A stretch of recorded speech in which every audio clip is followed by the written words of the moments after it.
I'm Jordan Belfort, and this is Sales School.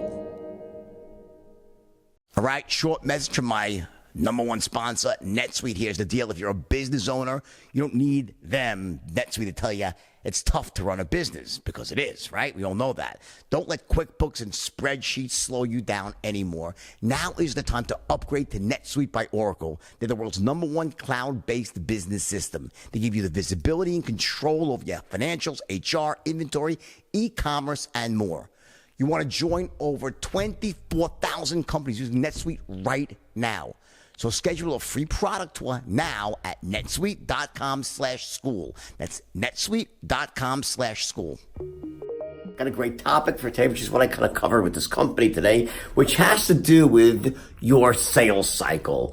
And I really want to dig into really what are you doing in terms of when you're going out there, if you're in a business where you're cold calling at all, right? Or you're even in-person selling, are you using a one-call close, two-call close, a three-call close? In other words, how many touch points are there before you actually go out there and try to close the deal? Now, remember, there's a close on every call no matter what.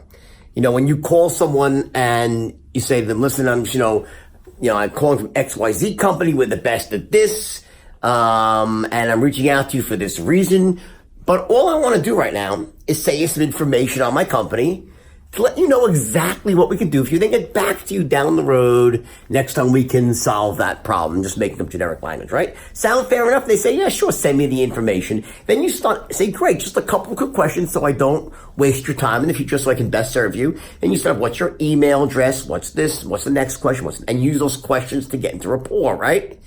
Versus, that's a two-call, and then you would essentially, the close there is on closing them to give you information so that you can then send them out an email and a brochure, e-brochure, whatever it might be, direct them to a website, where they go, right? And from there, you would then call them back, let's say a week later, and say, hey, reason for the call today is last time we spoke, okay, you said XYZ. Well, right now I have something that's just right up your, again, doesn't matter the languages, but the point is there's two calls involved. The first call is when you're basically saying, hey, my name is so-and-so, I come from this company, and we can solve your problem, but I just want to send you some information out right now, so there's no pressure, and that's the key. See, what was happening with this company today, and I want to just slow this down for a second now, is they were trying to use a one-call system, meaning they were calling people up and then trying to, kind of wiggle their way into selling you something right now. And the irony is that when I asked them, well, how many times are you actually selling someone something on the first call? They're like, never.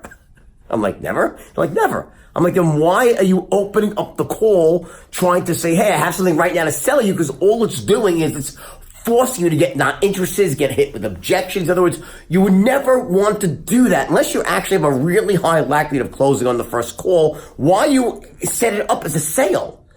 If you go out and say, hi, I'm calling from XYZ company, I have this amazing product to offer you, blah, blah, blah, blah. They're not interested. They immediately start hitting you with objections. They push back at you versus, hey, I'm calling from XYZ company. We handle this specific task, blah, blah, blah. But I'm not looking to sell you anything right now.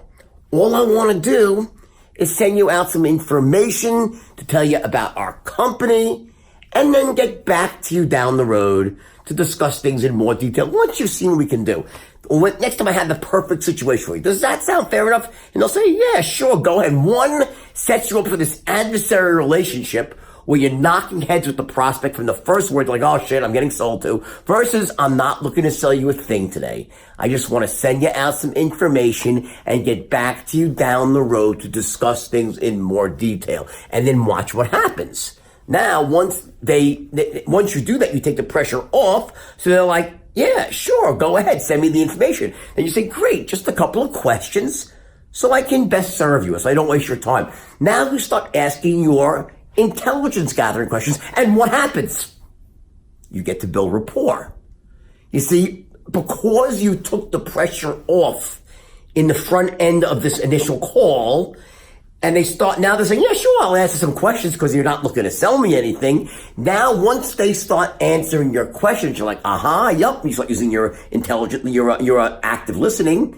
What happens? You fall into tighter and tighter rapport. So let's say now that as you go through these intelligence gathering questions and they give you their answers. Let's say all of a sudden they have a problem right now that you can address. Then you can say, oh my God, wow, that sounds great. It just so happens right now that we have a perfect fit for that. If you have 60 seconds, I'd like to share the idea with you. You got a minute? And they'll say, sure, because now you've built the rapport. You have the right to speak more.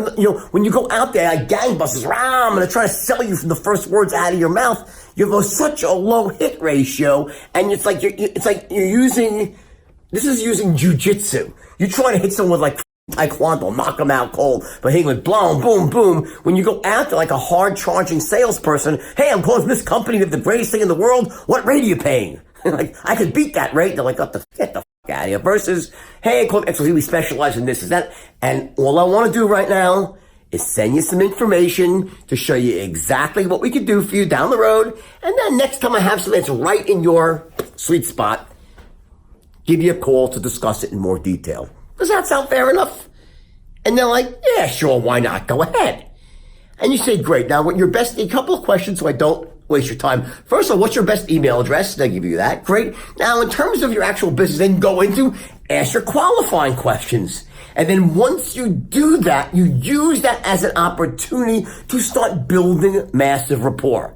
Now, most of the time, that will lead you to then sending them some information, right? You send out the information. You give it some arbitrary period of time, 3 days, 5 days, 7, whatever it might be, right? Depending on what's appropriate in your industry. And then call them back.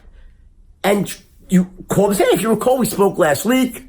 I sent you some information by email. Okay, does that ring a bell? Not that you receive it. If you say that you receive it, they probably said, not really. And you say something for real. Does that ring a bell? And they'll say, yeah, this is great. Well, the reason for the call today. And then you go into your pitch and you close them. You do it that way over 2 calls. You have a massive increase in your closing rate because you've built rapport. And they've gotten an email from you. You increase the credibility of your company. You're establishing some basis for the second 10. It's a horse of a different color. And the interesting thing is the people I was training today, they know the straight line. But when it came to applying it, they're just so anxious to use it to make a sale. Remember, you can space this out into multiple calls. Now, I don't recommend doing it in more than 2 calls and never more than 3. Okay? Unless it's a very rare situation with something that's a really long sales cycle is multiple decision makers. But for most things, you can do it in 2 calls. You don't need more than that. But trying to close someone in 1 call on cold leads, not the easiest thing to do. It's easier if you've created an incoming campaign where someone's clicking on your site, you're getting their email and so forth. And then from there, yes, then you can actually go out there. You have a better shot of going out and trying to close on 1 call. But either way, when that first time they hear your voice, remember, it's so much easier to start off by saying, I'm just going to send you some information and then get back to, they'll say, yeah, sure, why not? Pressure comes off. Now you step in, start asking questions. Use that as an opportunity to build massive rapport on both a conscious and an unconscious level. And then if and only if the opportunity presents itself to make a first time pitch where you can actually get there and close it on that 1 call, yes, then you can transition into that 1 call close. And that makes sense to do. But don't feel obligated. That should be probably more of the exception to the rule. So I said, let's say you're going out there and making a couple hundred calls a day, right? And let's say you end up getting 15 leads. That's what you get 15 leads out of the whole thing, right? Well, off those 15 leads, okay, maybe you'll get an opportunity to pitch 1, maybe 2, without having to apply pressure. It just makes sense to pitch them an idea on that first call. The rest go through the regular sales cycle of 3 to 5 days of waiting, and then you call them back with the opportunity. Okay, it's a much more elegant way to go about doing things, and it adheres perfectly to all the straight line principles, so don't rush the sale. Remember, whether they actually buy from you on that first call, there's still a close. The close is that you're closing them on allowing you to ask that, yes, I'm giving you permission to ask questions. And then so you're closing them that they should disclose their information to you. And you're also closing them on that. You say, listen, I'd like to give you a call back. And they say, sure. So at the end, you file, say, great, I got the information now. Next time I have something I think is perfect for you, I'll call you back. We can discuss it then. Sound good? And they say, yeah, great. And you've closed them now on the right to make a call back. That is a much more elegant way to apply the straight line. Okay? Now remember, when you're doing that sort of 2-call process, you're expected to make a minimum of 200 to 250 calls per day, all right? Don't shortchange them. I'm like, oh, hey, 50 calls, that's not good. 200 calls, all right? I love you all. Let's get to work. That system works like magic. Trust me, apply it. Take the pressure off. And if the opportunity comes and presents itself, yes, you can close the first call, but send information and do it in 2 calls. Love you all. Talk again tomorrow. Take care.